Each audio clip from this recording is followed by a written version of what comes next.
In a quiet village on the edge of a forgotten land, two strangers arrive. Zuma, a blind man with a gentle spirit, and his loyal younger brother, Zanga. Rescued from the brink of death by Samson, the village's wealthiest man, their journey takes an unexpected turn. But behind Zuma's blindness lies a hidden identity. He is the crowned prince of a distant kingdom, in disguise to find a worthy bride and save his throne. When jealousy leads to betrayal and secrets long buried resurface, the truth shakes a nation. This is the unforgettable story of Zuma the Blind Prince, a tale of loyalty, destiny, and the love that triumphs over sight. Sit back, relax, and find out what happened in this wonderful story.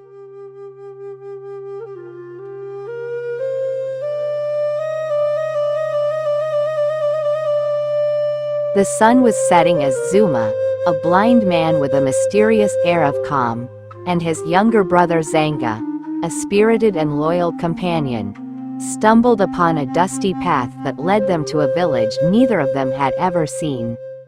Zuma walked with a long stick and a mind full of whispers and silence, while Zanga carried a small cloth sack filled with their only belongings. They were weary from traveling, their clothes caked in red dust, their stomachs rumbling from hunger. Despite Zuma's blindness, his inner strength was always the light that guided both their hearts. As they entered the village, curious eyes followed them. Whispers turned to murmurs, and soon, suspicion filled the air. A group of young men, protective of their land, blocked the brothers' path. "Who are you? Why are you here?" they shouted. Zanga tried to speak, but fear made his voice tremble. The villagers misunderstood Zuma's blank gaze as something dark and dangerous. Sticks were raised, stones gripped tightly in fists. Just when the air was thick with violence, a booming voice cut through the tension and brought everything to a standstill. Samson, the wealthiest and most influential young man in the village, emerged from the crowd. Clad in a fine white tunic and golden slippers, he stood tall and confident. His voice was like thunder wrapped in silk. "Leave them be," he commanded. The villagers stepped back, startled by his presence and authority. Samson walked up to Zuma and Zanga, scanning them with sharp eyes. "They are strangers, yes, but not threats. Show kindness. Or have we forgotten our ancestors' teachings?" With the crowd dispersed, Samson invited the brothers to his large compound. Behind his main house was a small, tidy mud hut with a thatched roof. "You can stay here," he said. "And Zanga, you can help my workers in the yam barn. It's not much, but it's honest." The brothers, overwhelmed with relief, accepted his offer with gratitude. Zanga bowed, and Zuma simply said, "Thank you." But something in Samson's tone hinted at a man who was used to control, used to admiration, and not yet ready for the change these strangers might bring. The next morning, Zuma sat under the mango tree beside their hut, weaving baskets with focused precision. His hands worked like eyes, feeling each straw, each curve. It was his way of finding peace, of contributing despite his blindness. Zanga had gone to work, leaving him alone. Then came the sound of hurried footsteps and an irritated voice. "You're blocking the path," a young woman snapped. Zuma turned his face toward the sound. Adaobi, a stunning lady with bold eyes and a sharp tongue, stood with a frown on her face. She had a basket on her head and seemed in a hurry. Zuma, startled, said softly, "Forgive me. I cannot see." Her face changed instantly. Shame replaced annoyance. "Oh," she muttered, lowering her voice. She helped move the baskets herself before walking off without another word. But from that day, she returned more frequently, sometimes to help with the baskets, sometimes to bring food. Despite their rocky start, something began to blossom. One cool evening, a soft knock tapped on the wooden door of their hut. Zanga opened it to find a lady standing there, holding a bowl of mangoes. She wore a blue wrapper with silver beads in her hair. "I brought fruits," she smiled. Her name was Ifeoma. Zuma, hearing her voice, smiled. There was something warm in it, something that made the air lighter.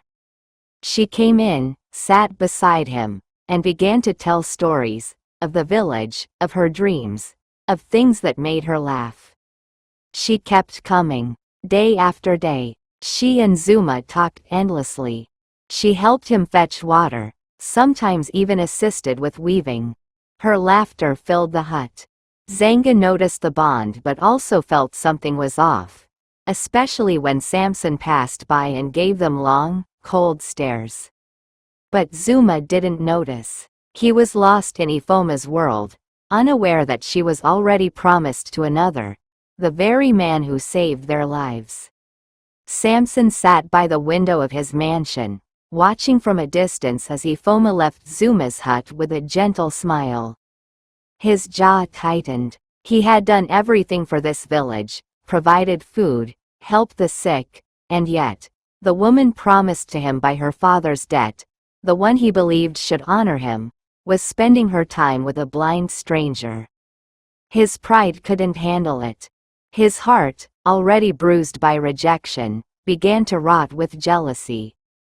He called for Ifeoma's father. "Your daughter disrespects our agreement," Samson complained. The older man bowed apologetically.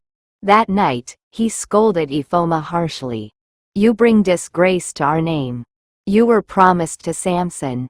But Ifeoma's eyes burned with quiet rebellion. She said nothing, but her heart had already chosen freedom, and Zuma. With each passing day, Samson's envy grew. He could not stand the sight of Ifeoma laughing with Zuma, or her delicate fingers brushing the blind man's shoulder. He devised a plan. One sunny afternoon, he approached Zuma, pretending kindness. "I heard you need better weaving reeds," he said. "Come, let me show you a secret patch near the river. It's quiet and untouched." Zuma, unsuspecting, agreed. Samson led him to a lonely path, far from the village, where no one could hear a cry. Then, with cold calculation, he tied a goat to Zuma's wrist, whispered, "You'll learn not to steal what's mine," and vanished. Minutes later, villagers heard a commotion and came running. They saw the goat, Zuma, and assumed the worst. "Thief!" they shouted. Zuma was kicked, beaten, and dragged. Blood stained the dirt, until a sound of galloping hooves filled the air. Warriors on black and golden horses stormed the path. Their leader, dressed in a robe of deep red and armed with a shining spear, dismounted and pushed the angry villagers away. "Release him," he commanded. When he knelt beside Zuma, he called him by a title none had heard before, "Your Highness." Zanga, who had sensed something wrong and called for backup, arrived moments later. The villagers watched in shock as Zuma was lifted with royal care. "I told you not to reveal me yet," Zuma whispered weakly. But the warriors didn't care. "You are the rightful prince. We cannot lose you." The villagers gasped. Their blind guest was a hidden prince all along.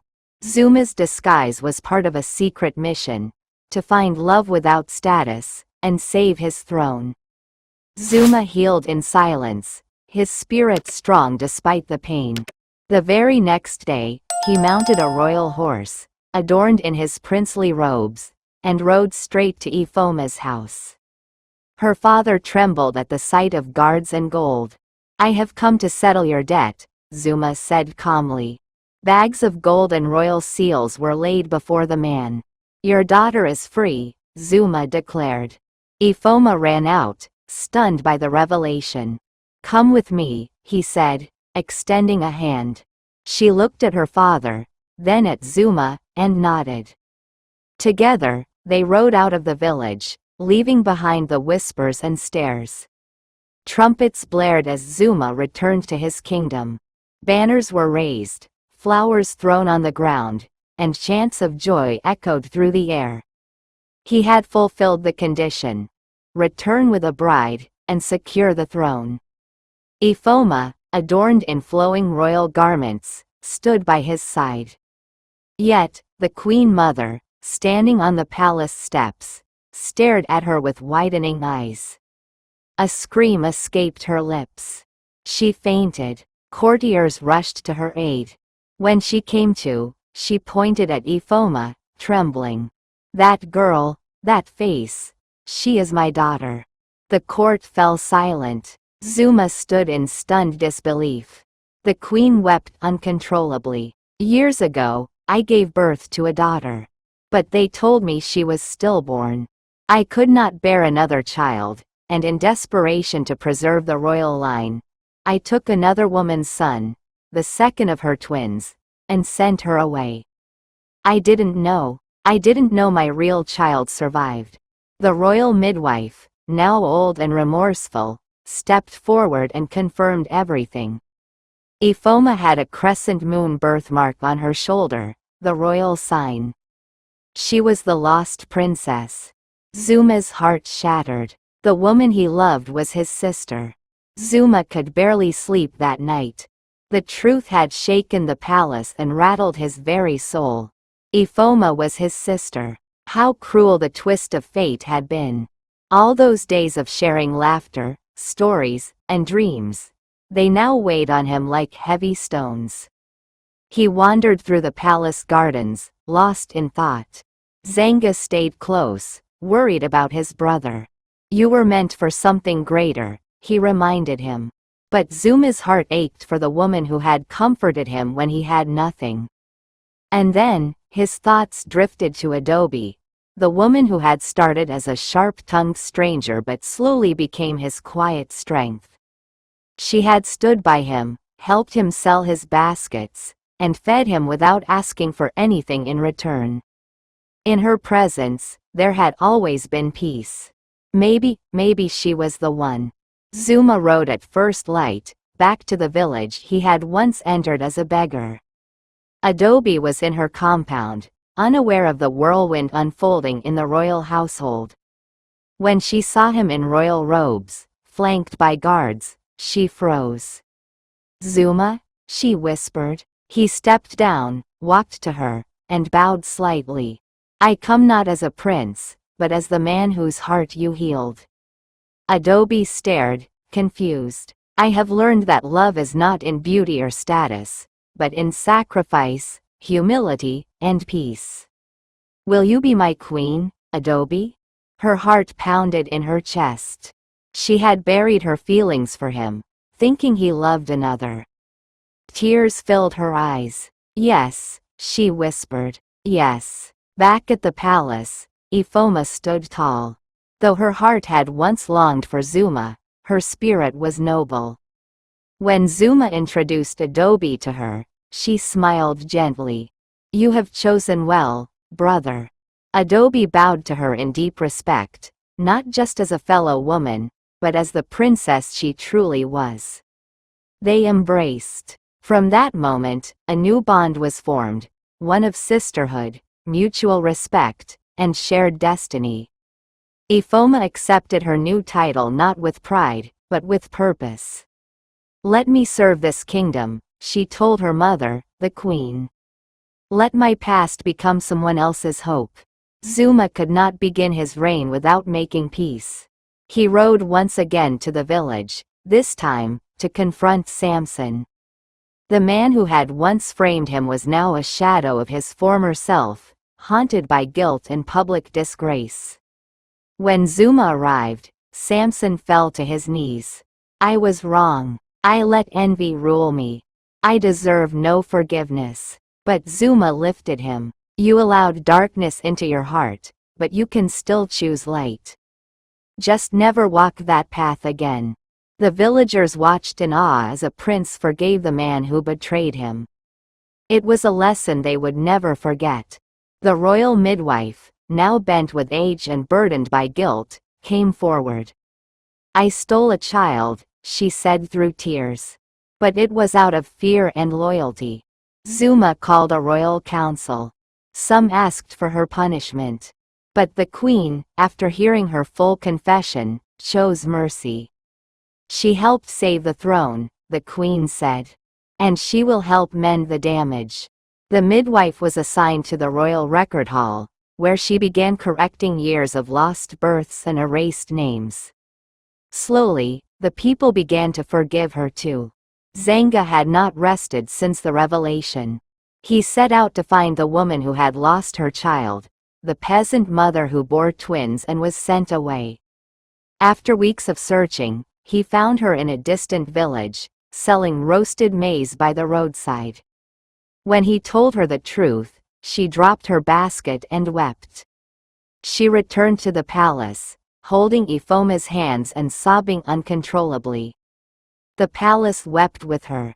The queen, though ashamed, welcomed her and begged for forgiveness. 2 mothers, 1 birth, and 20 years of silence now brought healing. The coronation drums echoed for days. The kingdom had never known a celebration so grand. Zuma, now in full regalia, stood tall before his people. "I went out with nothing," he said. "And I returned with everything: truth, love, and family." The sword of kingship was placed in his hand, and the crown adorned his head. By his side stood Adaobi, regal in her coral beads, glowing with humility. The people sang, danced, and poured blessings upon them. For the first time in decades, the kingdom felt complete. Adaobi embraced her new role with quiet confidence. She met with the market women, restructured aid for the poor, and helped revive dying traditions. "A queen must serve," she often said. Her kindness and wisdom won hearts faster than any crown could. She brought light into the palace halls, her laughter reminding everyone that even the mighty must know joy. Children adored her, and elders sought her counsel. Zuma watched her from afar, always grateful that fate had brought her into his path under a mango tree. With the kingdom finally at peace, Zuma set to work. He established new laws protecting widows and orphans. He made sure no girl would ever be traded for debts again. Ifeoma led royal education missions across the land, teaching young girls their worth. Zanga, ever the warrior and brother, became head of the royal guard. His loyalty remained unmatched. The people had their king, their queen, and a future they could finally believe in. The story of the blind stranger became a song passed from one village to another. Zuma sat on the palace balcony one evening, Adaobi beside him. The stars were out, twinkling like distant witnesses. "I was once blind," he said, "but now I see, not just with my eyes, but with my heart." Adaobi rested her head on his shoulder, smiling.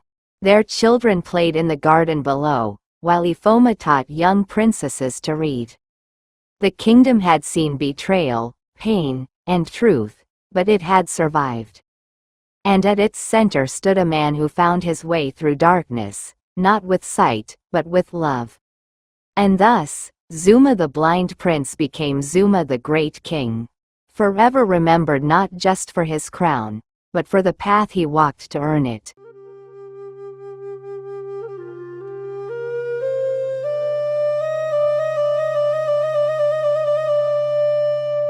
True vision goes beyond what the eyes can see. It lives in the heart. In a world ruled by pride, status, and appearances, it is humility, kindness, and love that lead us to our true purpose. Zuma's journey reminds us that destiny favors the patient, and no secret can hide from truth forever. Those who walk in integrity, even through the darkest paths, will one day be crowned in honor.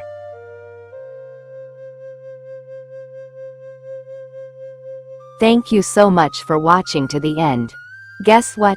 I am cooking something really great that you wouldn't want to miss. So subscribe now and join our family. Give this video a thumbs up and share to your family and friends. See you soon.